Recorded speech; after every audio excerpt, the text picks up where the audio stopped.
to the inaugural episode of Action Talk. I'm your host, Mark Saavedra, and I'm joined by my co-host, Thomas Shafer. And today, we're bringing down NFL futures, specifically MVP, Comeback Player of the Year, and Offensive and Defensive Rookies of the Year. So, where better to start than at the top? Thomas, I don't know how you're feeling about this one, man, but every year, I just think about one guy, and I just think that this is finally the year. He's finally going to get his just desserts, and he's going to be able to enjoy all his hard work and get an MVP. But I've seen a first-year starter go off and throw 50 touchdowns, a first-year starter go and break Michael Vick's rushing record. And you know what? Quite frankly, I'm sick and tired of it, and I don't think anyone's going to be doing anything too crazy unless, of course, those things are happening in Seattle with my man Russell Wilson. I think at 8-1 odds, that is a lot of juice for someone who's so elite. And I just think that this is the pick. I think, like I said, he's been dogged for way too long. He's been so consistent.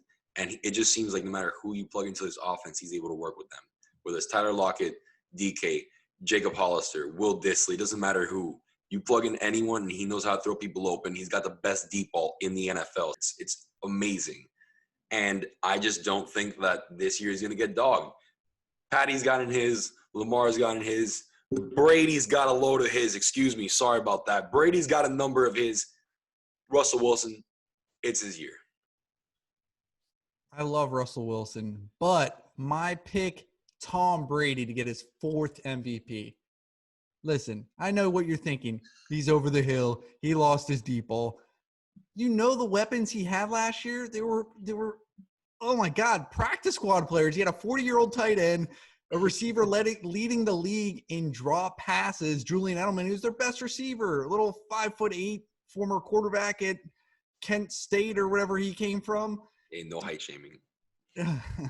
Dude, Mike Evans, 6 straight 1,000-yard seasons. He hasn't had a talent like Mike Evans since Randy Moss.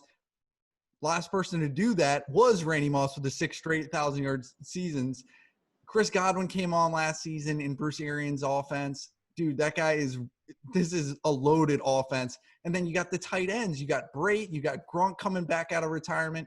He's putting off WWE for a little bit to win some Super Bowls with Tom Brady.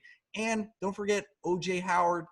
He was pretty good 2 years ago. He's got a lot of talent to be a 3rd-string tight end in Tampa Bay. TB12, 12-1 odds. Lock it in. I like that, man. TB12, 12-1. I mean, there's got to be some magic there, right? But you know how to find value. You just don't know how to pick winners, man. I'm sorry. I like your argument. It all sounds nice and it's beautiful, but it's Russell Wilson's year. I already said it. But if I want to just throw a couple of shekels on a dark horse, I think I got to go with your man, and not Kirk Cousins. I'm talking about Dalvin Cook. At 77-1 odds, first off, listen to that. 77-1 odds. Just throw $1 or $2 on that, man. Just have a blast with that. Dalvin Cook is the lifeline of that Minnesota Vikings offense. And when Kirk Cousins starts getting a little shaky, and he's playing on the road, and he starts hearing all the stuff from the media, yeah, there won't be fans, but, he still gets a little shaky outside of Minnesota. When he starts hearing everything from the media and his play has declined a little bit, towards the end of the season, Dalvin's going to stay consistent. And if Dalvin could stay healthy, to me, he's 1B behind Christian McCaffrey. And like I said, he's the lifeline of this team. If they're able to be contenders and Dalvin's leading the way, who knows, man? Could be a repeat of what you saw with your boy Adrian Peterson. Adrian in 2012 was the last running back to win an MVP. In his season, he almost had to break Eric Dickerson's rushing title to even be considered an MVP. So I understand it's a dark horse and those odds are ridiculous, but what he would have to do to be considered would be on that level of greatness. And I don't think we'll see that for some time. But my pick is Matt Ryan, former MVP, at 35-1 odds. Excuse me. He's got an elite receiving core with Julio Jones, Calvin Ridley. He's got Todd Gurley making his way back to Georgia. We'll see if his knee can hold up.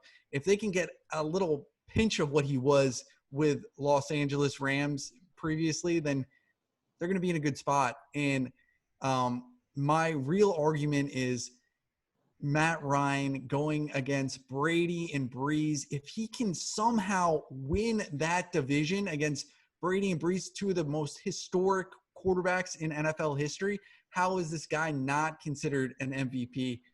This also was 2 months ago, 50-1 odds. So people were hammering this over the last 2 months. 35-1 odds. I still like that as a dark horse. Yeah, Thomas, you know what? I disagreed with your Tom Brady pick, but I really do like this pick. I'm not gonna lie. Like when you told me this a couple months back, as we started like putting this together, I threw a couple shekels on him. A couple times too. It was like, all right, let me just throw like $2 or $3 on him. Then it's like $2 or $3 a couple more times, and like now it's probably like $15 on that Ryan. So we'll see what happens, man. I'm rooting for him just behind Russell Wilson, but like I said, my big money's on Russell Wilson. Next topic is going to be comeback player of the year. And I mean, this might just be an easy one. I mean, you guys probably see it here, right? Like this should be an easy answer for me. But I'm not going to say Ben Roethlisberger. I'm going to keep it in the division. And I'm going to go with A.J. Green. And this is someone that a lot of people might think that he's past his prime, especially after, 2-3 seasons with injuries, back to back to back. A lot of people might think that this is someone who's over the hill and not be able to get some separation, and maybe he's not elite, but I don't know, man. I think A.J. Green still got it. I really do. I really think that we're going to see what we saw a few years back, and I think that he can go off for a 1,000-yard season if he's able to stay healthy. And if he's able to get like a nice 1,100 yards, how about the rookie, incorporate him into the offense and whatnot? How can you not give A.J. Green comeback player of the year? And the fact that he's been injured for so long and we've been wanting him back for so long, I think really adds to it. At 10-1 odds, we got to take him, my man, A.J. Green. So this comeback player of the year award is about redemption, and who needs redemption more than Myles Garrett at, what did I get him at? 15-1 odds. This is insane. He needs this redemption. He tried to take out your boy Mason Rudolph with a helmet. He got suspended. Through 10 games last year, he had 10 sacks. So we know he's going to be able to get after the quarterback. We don't know if Ben Roethlisberger is going to be able to throw the ball. We don't know if A.J. Green's going to be able to get separation from cornerbacks. But we do know Myles Garrett's going to be going after everybody. And maybe Ben Roethlisberger gets sacked a couple times by Myles Garrett this season. I don't know, man. Ben's still nifty. We'll see. He's hard to tackle, really hard to bring down, but I don't know. We'll talk a little prop bet later on in the season once we see those two square off. Anyway, moving on to the offensive rookie of the year. And I might be a little biased based on where I live in the country, but I'm not a Dolphin fan, man. And I just think I got to go with my man, Tua Tagovailoa. I mean, at 10-1 odds, incredibly juicy for someone who's arguably the most talented person in this pool. I mean, remember, guys, this was supposed to be the number one pick before he got that devastating injury last year. I know a lot of people think that he might not be able to come back from this. I've seen him come back from like 4 or 5 injuries already, and the kid's got that fighting spirit in him. He's got that perseverance, and I really think that he's going to go and put on for the Dolphins. I really think he's going to have a good year. He's got a good situation in Miami. I like who he's going against. I like his schedule. I mean, yes, Cam Newton's on the Patriots, but I really don't think it's going to be all that everyone thinks it's going to be.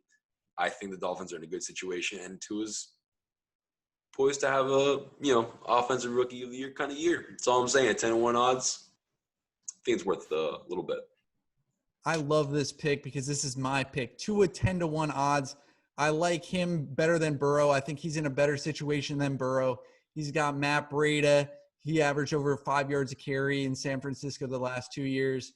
And he's got Jordan Howard as a little complimentary. He's got Devontae Parker.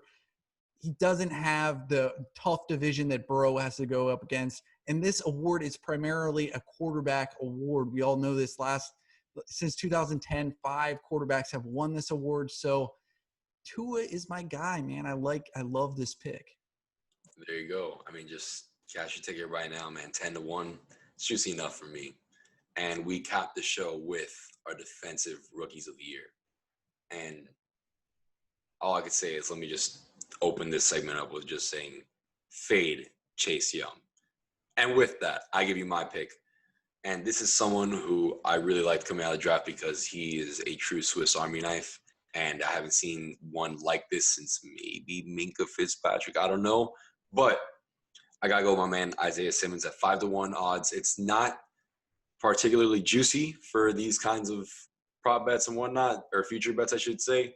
But like I said, the guy's a Swiss Army knife going to a bottom barrel defense in Arizona that really needs him. And I think they're going to use every bit of his talent and move him around. And like I said, use every bit of his talent. They're going to put him in situations to thrive. And man, if I had the one, I'm going to take that.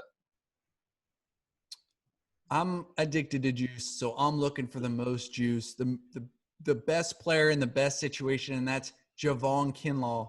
We know this 49ers defense is going to be a top 10 defense again, and he's replacing DeForest Buckner. Just plug him in. He's going to have one-on-one situations.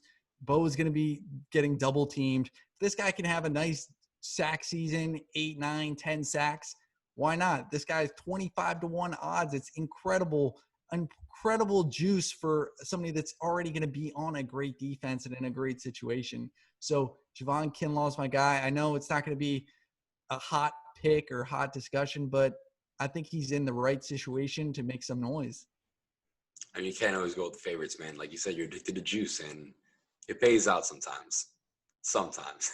This is the reason why those odds are the way they are. Hopefully, you don't got to make that many bets in order for one to hit, but we'll see how it goes, man. Thank you guys so much for tuning into our inaugural episode of Action Talk. Please be sure to follow us on Instagram and Twitter at Action Talk Bets, and please be sure to subscribe and like below.